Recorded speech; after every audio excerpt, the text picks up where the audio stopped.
So you were on the committee pretty soon after first getting involved. From 2010 to 11, you were in charge of membership. Yeah, so I think what happened was, so I did Julius Caesar, then I did the next show after that, Richard II, and then the following year, 2010, we did Henry IV Parts 1 and 2, which was a huge undertaking. Yeah, it was a massive show, that. I remember that one, you know, maybe we can talk about that, but I think the AGM was after that.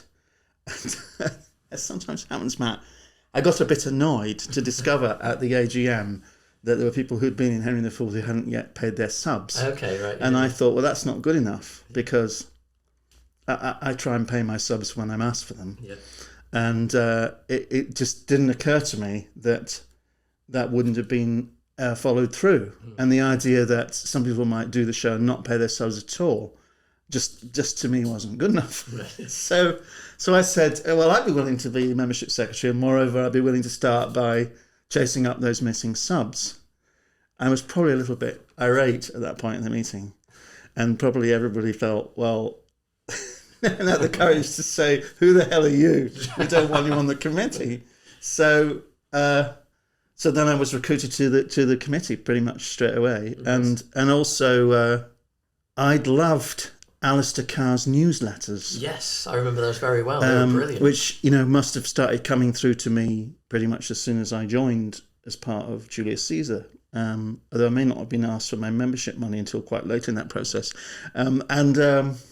So I was getting these very entertaining newsletters, and then Alistair said at that meeting he was going to stop doing the newsletter, or maybe he'd already stopped. Maybe I'm confused now. Maybe I think maybe Robbie Swales had done it for a year, and I just enjoyed the fact that it was a newsletter. So I think I said, if no one else is doing the newsletter, I'll have a go at that.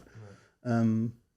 But yeah, by then, because of the Henry IV thing in particular, I was quite bedded in by then. I knew most of the people that were active at that point in the YSP from doing 3 shows in a row. Right, yeah. And in particular doing the Henry IV thing, which was a big old double-headed show. Yeah, it was. With a lot of, because we were in St Martin cum Gregory Church, and the Acorn pub was just across the alleyway. Of course. There was a lot of, let's retire to the pub after, and we got into the church 3 or 4 weeks before we opened, so the last run of rehearsals were happening on site, and then we work hard on the play of an evening, and then we get into the Acorn at 10:30 and have a couple of beers, and that's very bonding for a show. If everybody kind of is having to work hard on a show, which we did because there was 2 of them to do, and then has a drink afterwards.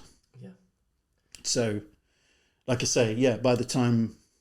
So though I'd only been involved for 15 months, I felt I knew everybody.